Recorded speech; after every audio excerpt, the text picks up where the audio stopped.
Good morning, everybody. It's Kelly McLoud-Schingen, and you're on Stories of Inclusion. I am excited to be able to bring to you today my girl, my sister from another mister, my partner in crime, Natasha Aruliah. Natasha comes to us via Canada by way of the UK, by way of Sri Lanka. And we'll get more into that. Natasha and I have known one another now for nearly 20 years, actually. I think that when we met, my daughter was still nursing. She's 17 years old now. And Natasha and I met at a CTAR USA conference in Austin, Texas. Is that right, Natasha? Yeah. I think that's right? Yeah. And in honor of our friendship, I've got a CTAR USA mug. Yay! Yay. So the funniest thing is that there's sometimes when you meet people, you connect with them, and they are going to be in your life forever. There's the saying that you meet people for a reason, a season, or a lifetime. And if Natasha is not in my life for a lifetime, I think I'm gonna have to hurt somebody. So she and I met at a workshop, and it was called When Are You White? And Natasha and I constantly took the words right out of one another's mouths during that session. And afterwards, I went up to her like the nerd I am, and I said, "Will you please be my friend?" And she said yes. And so here we are now, almost 20 years later, and I get to chat with one of the most brilliant people I know on issues of diversity, equity, and inclusion. Join us. Welcome, Natasha Aruliah. Hey, Kelly. I'm so happy to be here. Oh. I'm so happy to have you here. I know this has been a long time coming, right? Yeah. So listen, let's just jump right into it, right? Everybody knows that this is called Stories of Inclusion. And what I really want to do is to get your story. What brought you to this work? Why do you do this work? What was that moment that catapulted you into this work? So tell us all about it. Tell us the story. Sure. I don't know if there was a catapult moment. It was sort of this winding path, really. I mean, going right back to sort of my early, childhood kind of aspirations. I was a typical South Asian child. I wanted to be a doctor, didn't we all? And it wasn't even that my parents necessarily pushed it on me, but just everyone in the family was either a doctor or a lawyer. So, go figure, I was going to be a doctor. And then when I got to university and started doing sort of, the pre-med courses and stuff, I didn't enjoy, I liked biology, but I hated chemistry and physics and maths. I was good enough at them, but they were hard work. And then I took a psychology course, and that just won me over. And so what I did was I studied psychology, clinical and counseling psychology. I then went on and did postgraduate masters and stuff in counseling psychology. And I was going to be a therapist. So, which was kind of like medicine, but, the family didn't quite know what to do with it. But I was still helping people. Right. And I didn't really, it's so funny because I think, we go into things partly for our own needs as well as what we want to offer out into the world. And clearly psychology was offering me something. And it was actually the sense of who am I, my identity, where do I belong, where do I fit in? And that's came to me through the work in psychology. And so I originally was specializing in couples and family therapy, but I was the only person of color in the program. And so I was given, on all my placements and practicums, I was given every interracial, intercultural, immigrant, refugee, indigenous, other couple and family, because I was somehow an expert on not being white. And that was really it. And so that's what got me into the intercultural field and into CTAR eventually, was through intercultural counseling. Because that's what I became kind of a specialist in, was intercultural counseling. And I worked in the area here in Vancouver. I worked in a family housing program, which had a lot of immigrant and single parents and Indigenous families, etc. I also worked for a number of years as a student counselor in higher education in the university sector, with international students in the UK. And so those kind of things got me into the intercultural field. But the piece that was really, I was niggled by was that, I said that counseling helped me find my sense of identity, but it also really was problematic because my identity is just my identity. It's not a problem that I'm brown. The problem is people don't like brown, right? Or black, or it's the racism. It's not me. It's the racism that's the problem. And so counseling didn't deal with that. It dealt with it as if it was some sort of problem I had, rather than recognizing I'm living in a world and systems and structures that privilege some and marginalize others. And so that's how I shifted into the work I do now. So, it's funny that you say that you went in because of the who are you, basically, trying to help yourself answer that question. And it's not unlike what got me started in the business, which was the why. When I talked to one of my mentors, the last talk was with Maura Cullen, and she said that the same thing, you kind of get into this work because you're trying to understand the world and the way that the world operates around, you and who you are.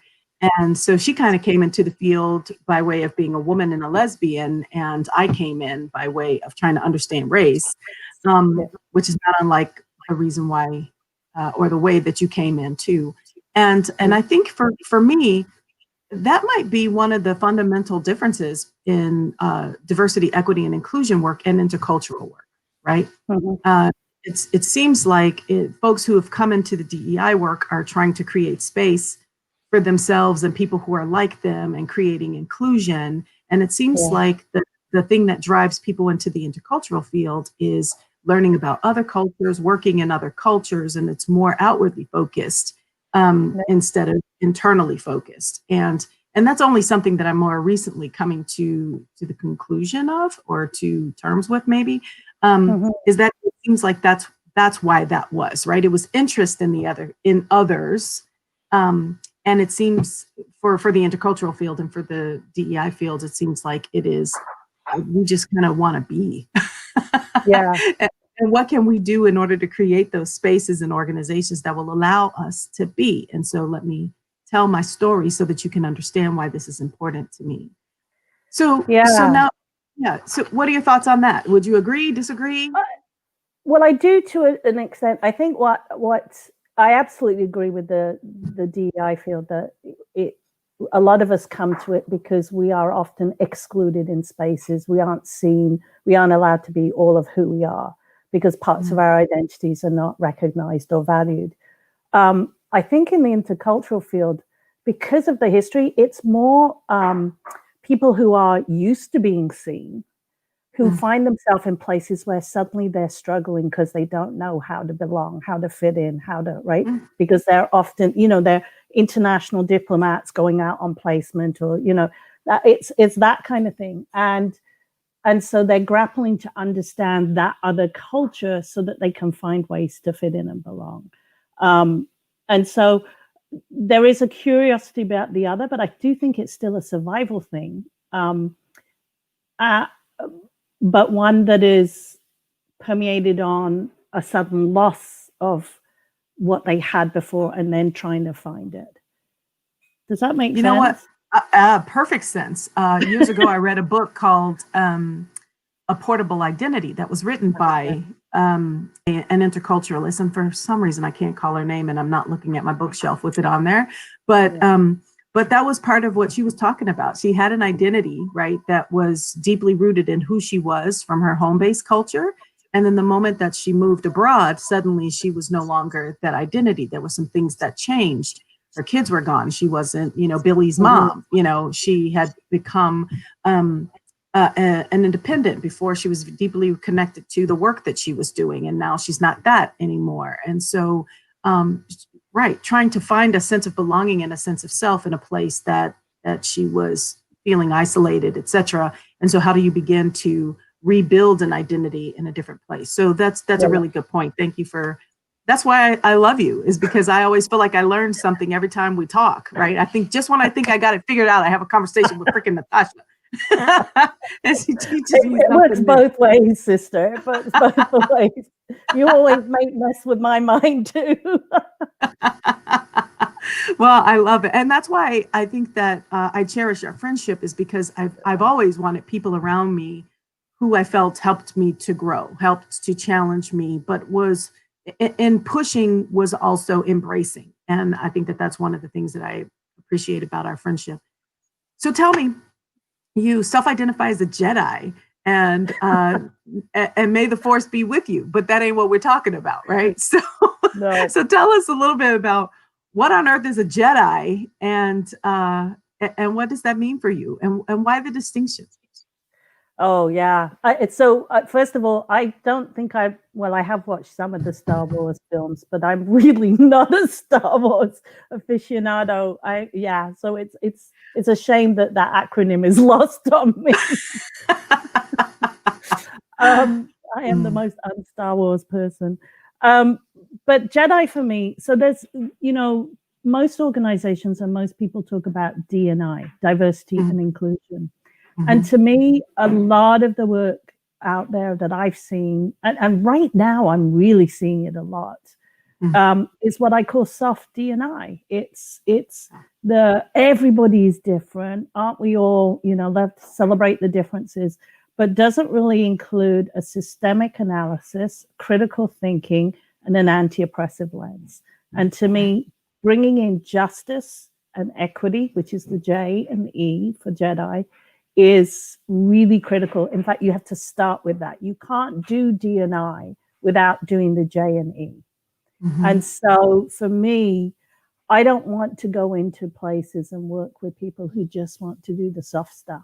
Let's do a little bit of make everyone feel good and, without addressing fundamental change and systemic and structural change. And that's hard work. And right now, I mean, these are crazy times. I have been, like everybody else who's doing this work in the field, inundated with requests and, for work. I've turned down more work in 2 months than I've turned down in my entire career. It's just crazy. But there are so many people who just want to do the soft stuff. They don't want to sit and really dig in and do the deep work of unpacking and dismantling white supremacy, patriarchy, right? Heteronormativity, all of the systems. I think that part of that is because it's business. I mean, it is a business, and so people recognize that that's where the conversations are right now. So I think that that's where they're going to focus their energies, whether or not they are ready and or equipped to have that conversation. So they may only be equipped to have that very, basic, let's celebrate the differences conversation that we were having in the late 80s, early 90s, instead of pushing the systems and identifying those systems, because frankly, that's what the movement is right now. It's not about celebrating. It's about what systems are so broken that people are losing their flipping lives.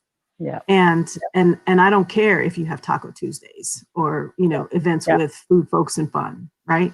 So I think that that's a big part of the challenge. And so you're absolutely right. I think that it's time for us to. And our friend Mark Manners has said a lot of corporates, a lot of corporates simply don't want to look at those issues. Yeah, I mean, what do you say to them, Natasha, when they don't want to look at it? They don't want to look at it because if you're really doing the social justice anti-oppression work, part of what you have to also dismantle is capitalism. Because capitalism is built, slavery, all right, colonialism, that all comes out of it. And so if we really want to unpack and dismantle all those systems, we have to look at our economic model differently. Because capitalism is prefaced. There's a great book by Paul Kivel called So You Call This Democracy? I don't know if you've read that one. No, and he talks about the buffer zone. So he talks about the way capitalism is framed. And, we know about the 1%, but, the 99% is down here. And there's a buffer zone, which is all the teachers, the police, all these professions that keep people down.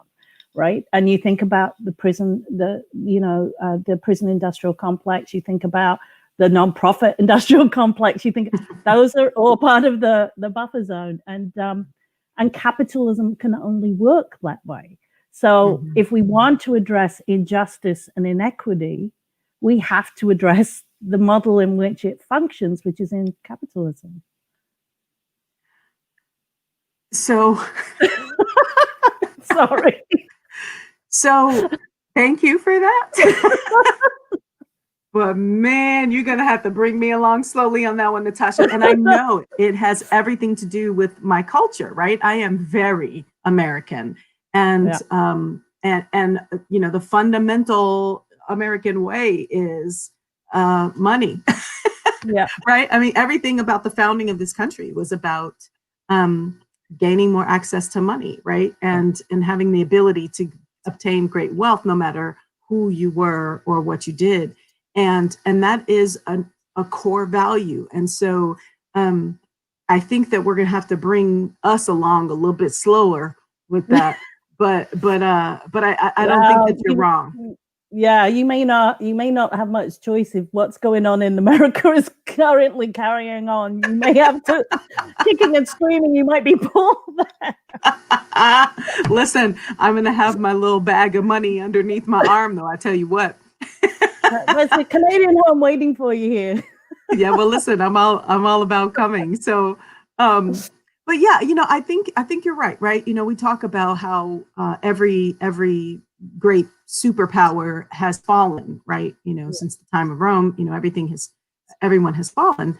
And I think that we in some way are, moving into this new age of this country, the US, losing some of that political power globally, if not all of it globally. And I know that will impact this country in an economic way that will force the hand of looking at the way that we create our corporations, organizations, institutions, independent wealth, entrepreneurial spirit, et cetera, et cetera. It's going to be a challenge. So, but I hear you. So our friend Holly Emmert's on the call too, and she says, or revisioning what wealth is. Yeah.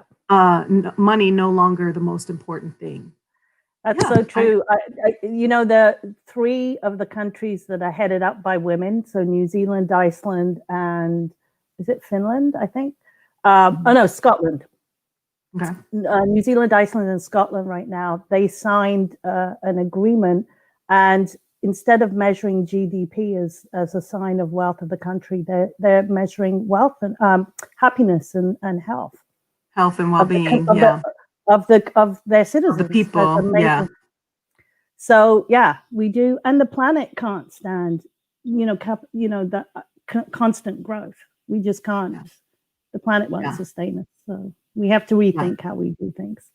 Yeah, I hear you. I agree, and that's why we consult. We got to bring the companies along, in the way that they can hear that message. Because it's going to be hard. So, So listen,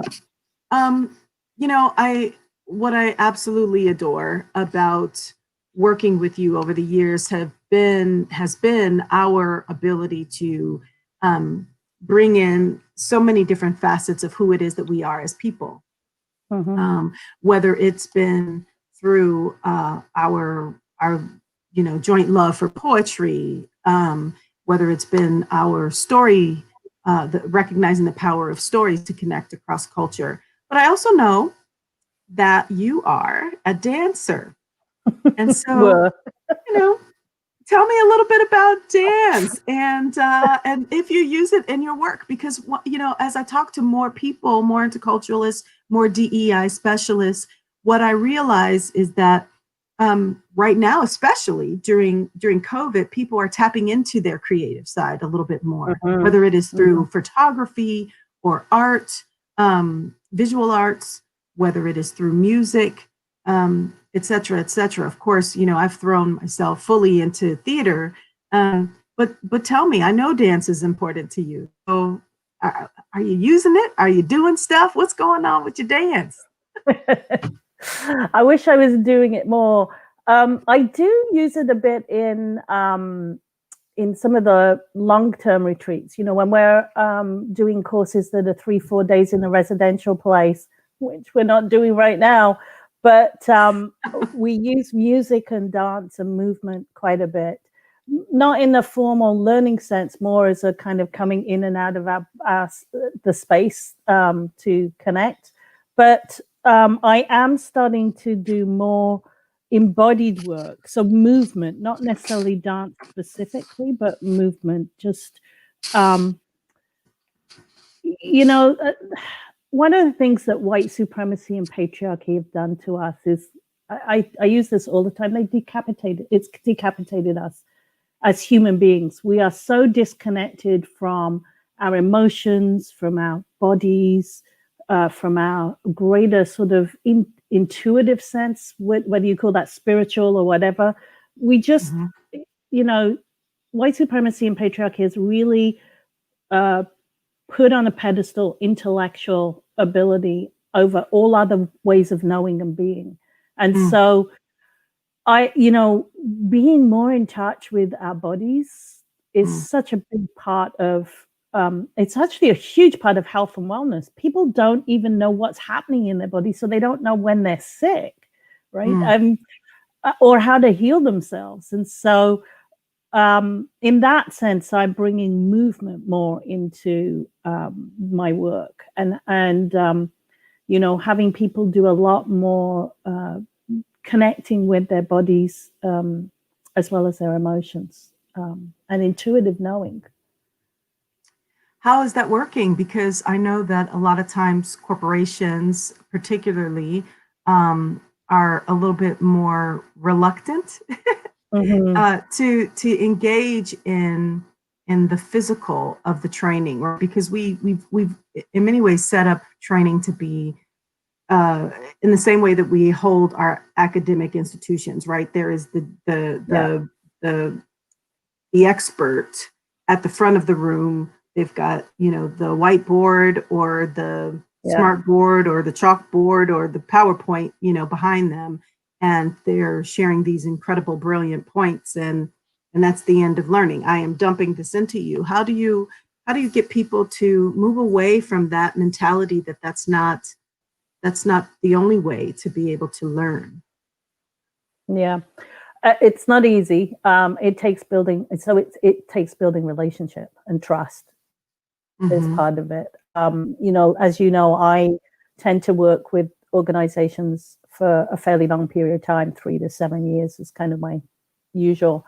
And I do deep work with people. And so through getting to know me and trusting me, they then trust me when I lead them down paths that they are going, right. I don't do a huge amount of corporate work, partly because of my message of anti-capitalism, probably. But I do. I do probably. Most of my work is with not-for-profits, with environmental groups, with social justice groups, with but still sometimes very heady people like environmental scientists, lawyers who do legal aid and those kinds of things. So it's not that the people I work with are, they're embedded in that intellectual knowing. So they struggle too, but they also have a sense of purpose that's bigger, and there's a disconnect. And so it's easy for me to support them recognizing that disconnect between sort of being very intellectual and yet wanting change in the world, but knowing that in order to do that, we have to be different. Right. Yeah. And I think that's probably one of the hardest barriers to move beyond. I think I have always used story in my work since I started doing this. I didn't know that that's what I was doing then. It's just what I did. I felt like the only way that I could communicate a concept, an idea, was to say, and let me tell you a story about that. And I was mentioning this to a colleague the other day, but it wasn't until there was this guy who, you know, a white dude in one of my sessions came up to me and said, you know, that anecdotal stuff, you know, that's all great, but you need some data, you need some facts, you need some stuff to, you know, shore up what it is that you're doing. I think you're doing a great job, but you need some more, right? And of course, I'm thinking, oh, well, then that's what I need, because I'm 22 at that time and thinking, all right, well, then let me get what it is that I need. You know, fast forward to years later, and I secure a master's in cross-cultural studies, and I realized that no, the thing that's connecting with people is still story. It's not the data stuff. Now I have it to support and, you know, truly shore up what it is I'm talking about, but it's the story. It's always been the story, right? And I think, so we got a question here from our friend Naomi, and Naomi says, hey Naomi. I've been thinking about here. Yeah, it's great. I've been thinking about long-term versus short-term cultural orientation with everything that's happening right now. Any thoughts on that in terms of settler versus indigenous communities? Ooh, big questions. I mean, I think so. When you, I guess the question is the long-term versus short-term orientation. Is that's the indigenous versus because the short-term is the Western, right? Kind of immediate. I need results, and I need them now, right? I think that is a huge shift, a cultural shift that needs to happen in settler culture to, but it's not just in our indigenous, you know, in our relationship with indigenous people and creating right relationships. It's also in our relationships with nature, with the planet. I mean, the environmental crisis that we're in is a long-term, there are no short-term solutions. We need to do long-term thinking in terms of thinking about the planet, because we can't just think short-term. We have to think about our grandchildren and our great-grandchildren and the generations to come and what we're leaving behind for them. So, yeah. No, I was just going to say, I think, again, I think that that's really difficult with particularly individualistic cultures, right? Because what we're thinking about is me and myself and mine right now. And I think that, and many are just thinking about, how can I survive right now? So the notion of the future is something that seems so very foreign for so many people. I think, you know, it's interesting because so much of this is playing out right now in real time. I mean, the difference between individualistic short-term cultures and long-term collective cultures, in even just simple things like wearing a blooming mask, right? Like the cultures that get it, that think collectively, put on masks because they know that this is about how do we protect the whole, the community. It's not about me, it's about us. And the cultures that are very much about me struggle with putting on a mask. It's like, and maybe that's survival of the fittest. It would be, you know, I don't know. It's we will see, right? I mean, I think that what's unfortunate is that the result of that is being seen in the record number of passings, particularly here, deaths in the US. Yeah, it also is complicated when you have leadership that is not helpful, to say the least. You know, I mean, even in the UK where the leadership has been, you know, really abysmal, and that they've had record numbers too, right? And so, no, I hear you. Very complex and sad. It is, and I think that we're at a place where I appreciate having a little bit of time to consider that question and figure out ways to address it. So here's another great question from friend Zaida Castro. She says, I wonder if corporations are open to training through the use of storytelling instead of the typical training. What is your experience using story as a tool? Is it welcome? I'm gonna let you take that, Natasha. Go for it. Yeah, absolutely they are. I mean, I think, ultimately, once you get into the corporation, and you have a smaller group of people, story is powerful because it connects. Ultimately, as human beings, we are a little bit selfish in that we like to see ourselves in what's happening. We need to kind of connect it to us, and there is a bit of ego there, and so story does that. It helps people figure. When you just do the facts and figures and stuff, it becomes this sort of, the man is telling you have to be inclusive and you have to be diverse and you have to be whatever, right? Whereas if you do it through stories and people feel, oh, that felt good, right?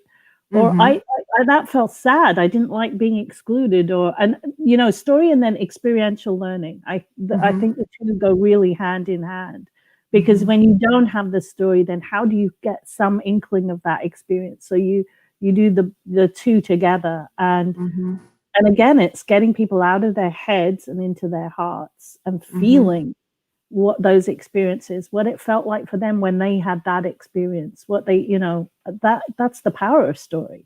And of course, this goes back to when you and I met as well during that same conference. I think is the first time that I did anything but Black for the CTAR USA community, which was my one woman story, when I actually gave myself permission to bring my theater experience in a real upfront and personal way in my work. Otherwise, I would just use, improv, theater of the oppressed tools and stuff like that in my work. But this time I said, nope, I've got a story to tell. And I don't know if it'll resonate with anybody but other little Black girls from the South Side of Chicago, but I'm going to give it a try. And I was so surprised by the response when you came up to me afterwards and said, you just told my story. And I was like, wait a minute. What do you mean? You don't look like me. We couldn't possibly have had a similar experience, let alone the same experience, right? But we talked a little bit more about that. We talked about, and a few other people came up to me, and this is an international community at a conference. When I began to realize that there was some real, true power in the personal narrative, not just the use of the power of story, but the personal narrative to connect across culture. And which is probably why I started the theater, doing social justice theater, because there's research that proves that when you're in an audience watching the production, your hearts sync with one another. You begin to connect with the other people in the community. So not only are you in watching a production and developing empathy with the cast and whatnot and the stories that's being told, but you're developing community with those who are hearing it, right? And so I always felt like after I saw a play, I wanted to talk to people whose experience may be slightly different from my own, and that wasn't going to come if I was just sitting next to my partner, my spouse, or my kids or whatever, because we have a similar experience. And so we started doing these talkbacks to engage the audience with everybody in the room. And of course, you were a part of that for at least one of our productions. And so I'm grateful to you for bringing your expertise once more. But so I think that story is really valuable. We have a comment from another friend, Anne Marie. Well, she says the shortest distance between two people is a story. That's for sure. You use that one all the time. I use it all the time. And I also attribute it to Patty Dye, but I don't know if she picked it up from someplace else. I've seen it in a couple of different versions, but she was the first person that I heard say it. The one I use is an enemy is someone whose story I've not yet heard. Yes, that is a beautiful one too. Absolutely. So we have a question from Holly again.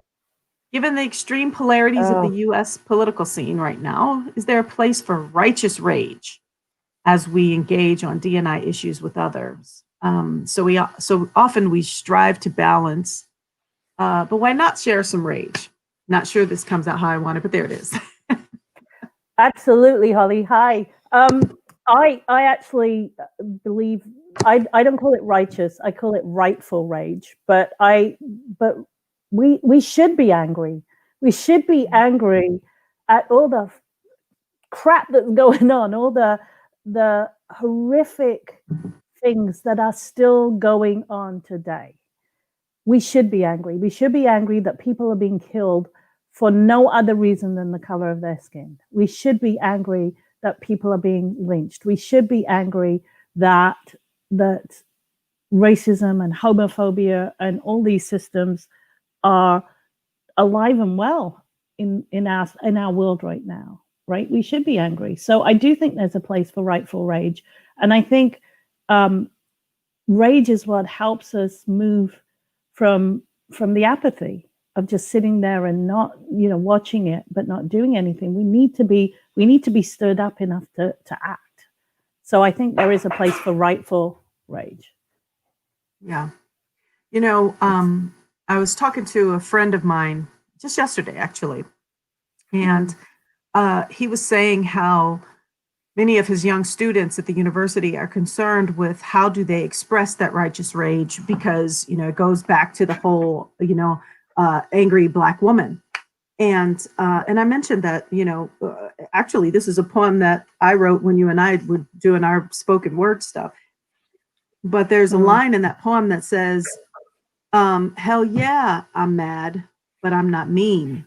And for me, that there's a difference between being righteously angry, full of that rage, pissed off at the systems and everything. But that doesn't mean that I am a mad person who is going to enact violence upon you, right? Yeah. And that is a fundamental difference in the way that we engage in conflict, right? Tom Kochman wrote a book years ago called Black, White Styles in Conflict. And in the African American community specifically, when we elevate, our voices increase in sound and passion and intensity. He refers to that as truth seeking, right? And that's something that is very common in our community, but in the traditional or white American approach, it seeks harmony and conflict. So can we calm down? Can everybody just relax and whatnot? And the difference between the two is, as long as we're talking, even if it's yelling, you safe. Yeah. It's the moment that we bring it way down that you might want to run, and that's not understood across culture, right? So that's why when we're getting to that truth seeking and our voice is elevated, we're getting into this frustrated rage, that people want to call the cops, because from the other perspective, when it gets to that level, then violence is imminent, right? And so I think that until we understand that we communicate conflict in different ways, we're going to have a hard time having this conversation too, because we can't, then we begin to be tone policed about how we share what it is that we're sharing. So it's not just about our story, but it's about the use of our voice and the way that we use our voice that becomes problematic. Would you agree? Yeah, I mean, I definitely agree around the seeking truth. I think Resmaa Menakem, who wrote My Grandmother's Hands, and he talks about white body supremacy and the way in which white supremacy has been internalized into our DNA, in our physical beings. And,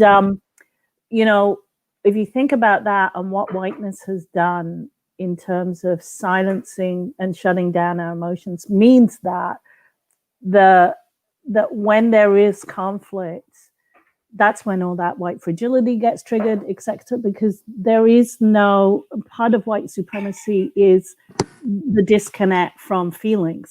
Brené Brown says this really well. We try to numb the bad feelings, but you can't numb some feelings. You numb all feelings, and that's part of what white supremacy does. It tries to numb.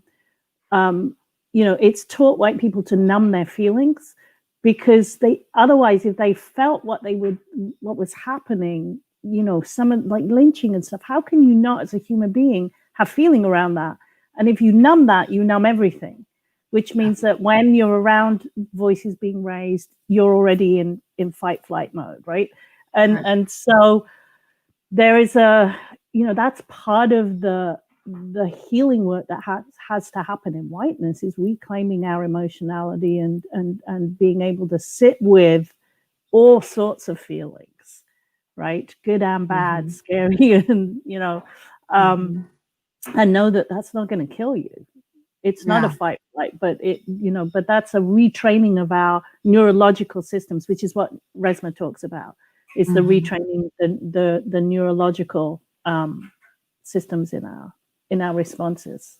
Yeah, thank you so much. I really appreciate the recommendation of that book some time ago. I was sharing with Natasha several, probably back in January or February, that I had this big idea to write this book about how I felt like everybody had been hurt by racism, and not only have, people of color and the marginalized folks been hurt, but that white folks have been damaged behind it. And we haven't talked a lot about what does it take in order to enact some of the atrocities on people.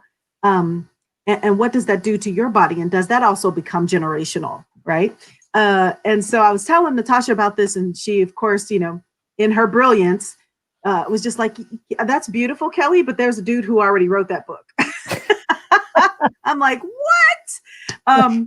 And so I picked up the book. I love it. It's one of my favorites, and I'm always sharing gems from the book. And I still believe that there is another story to tell in that as well, right? I mean, if we've got 15 different books on how to make peach cobbler, then there are other books that can be written about the same topic in a different way, right? So he's a therapist, I'm a storyteller. So, I think that there will be different approaches to it. Still more to pull out about that as well. So get writing, Kelly. Who's got the time when you're out so busy doing, right? I know. So we got some great comments here. Emery says, thanks for that reply, Natasha. Rage moves us from empathy. I'm seeing a lot of this among white friends who are beginning to see history that we are not taught and are pissed about. The rage provides an opening to move the conversation and action forward. We also have a comment from Derek Satchel. Yes, there is a difference between right rage and being mean. And that's why some white supremacist groups have infiltrated peaceful protests to foster the bad rage in order to manipulate the message and the purpose behind the protest. That's absolutely true. And then Zaida asked, I hope I'm saying that wrong, Zaida. I'm pretty sure that it's Zaida. My Grandmother's Hands. Yeah, My Grandmother's Hands by Resmaa Menakem. He's out of Minneapolis, and brilliant author, and has a couple of other books too that I think are good as well. So, all right. So, thank you, Anne-Marie. She says, write that book. Naomi, white people need to build their racial stamina. That's Robin DiAngelo. My grandmother's. Yeah, and My Grandmother's Hands is a deep read. Yeah, good stuff. Thanks, Naomi. So, man, I can't believe how quickly this time flies. We've got 15 minutes. Everybody, when I invite people to do this, they're like, a whole hour? I was like, you'd be surprised how fast it goes. So, no, I'm thinking that's not enough time, because when we get together, we stay up till 2-3 in the morning talking. We change the world in just, an overnight, right? Oh, hey, our friend Jeremy's here, all the way from Kigali, Rwanda. Hey, Jeremy. Hi, Jeremy. So I know that you have a lot of projects in the air, are a hot commodity right now, specifically because of your work around anti-racism, around the healing process, what's happening in our bodies around this stuff. So what's exciting? What are you working on that you want us to know about? Like what's the thing that you're most excited to be doing right now with all of this energy that's happening globally? Well, the honest answer is actually not much right now. I'm actually really, really exhausted, and pretty close to. There was a moment last week where I thought I was just hitting burnout. It's been so intense, and I think the thing that's been really most intense is that it's this white supremacy stuff of sense of urgency, perfectionism, and right to comfort that in this awakening that some people are having and organizations are having, they're in, some of the asks are perpetuating white supremacy. So, and we had this chat just last week or so when we got together with a few friends that, I'm getting requests, but they're coming fast and furious, and they want it now. And the irony is, it's often white leadership demanding and wanting anti-racism and justice, equity, diversity, and inclusion work with their organizations. And they're mostly asking BIPOC folk, people of color, Black, Indigenous, and people of color, the very people who are experiencing all the inequities in and racism in the world. And so, and there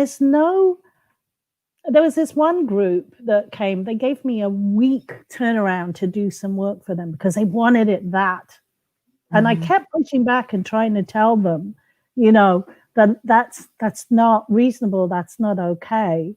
And they just kept pushing and pushing and pushing, the contract. And I said, but think about what you've just been slammed for being called out for being racist and colonialist. And here you are, and you're doing the same thing with a Black and a woman of color in this request. And we're telling you we can do this work, but give us some time. And it was just it completely missed, and that's happening a lot. So I wouldn't say I'm excited necessarily. I'm just tired. I'm just really tired. Yeah. I would like to be excited and get back to some of the writing and things that I want to do. Yeah, I just got a second burst of excitement yesterday, and because I was fully ready to retire in this business and go straight into the theater. That's where all my energy was. And then I chatted with a friend of mine from Texas Tech yesterday, and the research that he's doing around story and narrative and counter story and all of that, I was just like, oh my God, okay. I'm back. So I think it's coming. You just wait. Yeah. So Jeremy says, I wonder if they will still see the urgency in 3 months. Yeah. That's the big question. And they need to. Mm-hmm. Yeah, for sure. Yeah, that's what I'm saying to them is that, you can wait a couple of months. I know that you feel this sense of urgency right now, but the racism isn't going away anytime soon. We've got time to work on this. Yeah, we have time, folks. So Mark says, isn't racial stamina a lot to do with internal strength and decentering? Yeah. Oh, I think it. Yeah, absolutely. Oh, sorry. Yeah. I think it's a big challenge. Now, I know that speaking of books and brilliant people and resources out there and writing and all of that, you've been writing one that I've been anxiously awaiting for a couple of years now. So do tell us when that's going to come down the pike. Oh, well, I did start a good, took a good stab at it, and then all hell broke loose in my personal life with a lot of loss. My mother-in-law, my father, and it was and then COVID. We just went from a lot of loss to then into this. So so everything got kind of put on hold for a bit, but I'm getting that is something I get excited about, because actually all the things that I want to talk about in the book, I'm seeing happen in real life right now, and the need for this work. So the book is really, it's taking a look at the identity work that was done a while back around identity development, but with a kind of a different spin. But how do we really engage with what Mark was talking about, that, that decentering work, that internal work, particularly around our privileges, how do we move, with some awareness and rightful rage into action, so that we're not just apathetic and sitting on the sidelines? How do we become part of the move to the new history and new future, right? Because we all have a responsibility in it. We all have to do something. It doesn't happen just with one group over another. And in that, the how do we do it in ways that are really hold each other with compassion and care and kindness? Because to me, addressing oppression is not about flipping the script and putting the opposite in power. That's not, I can't do that. I have children who are biracial, right? It just doesn't work for me to say, all right, white people all move aside, men move aside, whatever, right? We're going to come in and it's how do we do that together in all our differences? Because that to me is where the strength and the beauty is. And so, and I do worry that sometimes in what's happening right now, particularly around race, is it's easy as BIPOC folk to just write white people off because it's been so long for them to wake up and see what's happening, that I get why for some of us it's like, well, forget it. We'll just do it ourselves. We don't need white people. We'll just do it ourselves. But we can't do it ourselves. That doesn't make real change in the world. Right. We need to find a way to do it together. Yeah. Thank you so much for that. Just two quick questions as I watch the clock tick away from us. And then we will start wrapping things up. But Jeremy Solomon says, how will recent events change your approach and conclusions in the book, Natasha?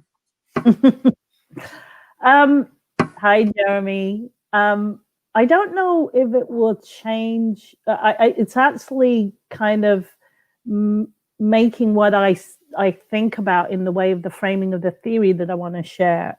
Actually, it's solidifying it and making it feel that actually I'm on the right track here. So I don't think that will change. It will definitely give me more stories to include in the book. And that's one of the things I want to do, is because I want to give a framing. So there's an intellectual or a theoretical framing, but I don't want it to be a heavy academic book. I want it to be a book that speaks to us. So through story, through, lived experience, really framing it in those ways. So that's the goal. So I think that will be where I experience this, what's happening right now. Cool.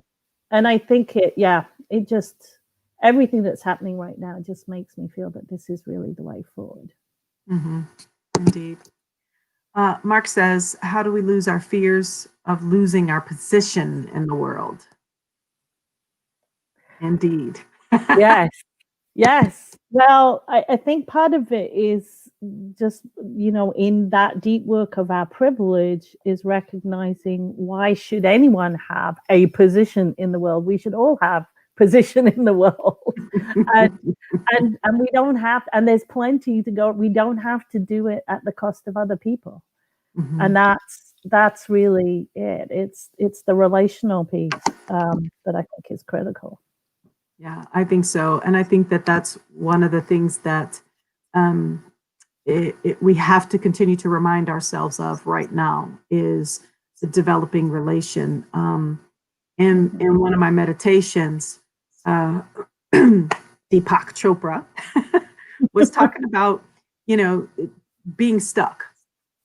And how do we move past that being stuck? And I had to really kind of examine, it's easy for me to be like, I'm not stuck, everybody else is stuck, right?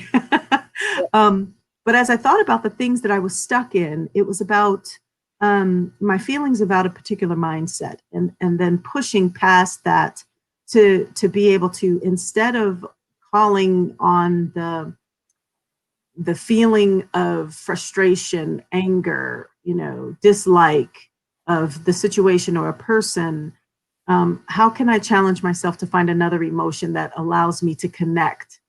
That is something that I'm still working on to this very day, and trying to move through these these moments of being stuck. And I think that this is one of those critical times, and easy for us to all kind of go into our corners. That's what's happening around us, is that people are stuck. And so final question. What would you say is the most important thing that you would like people to know about what you do? What's the most important thing?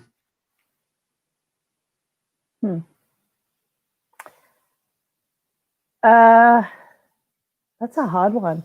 I think the most important thing, I don't know if it is the most, but an important thing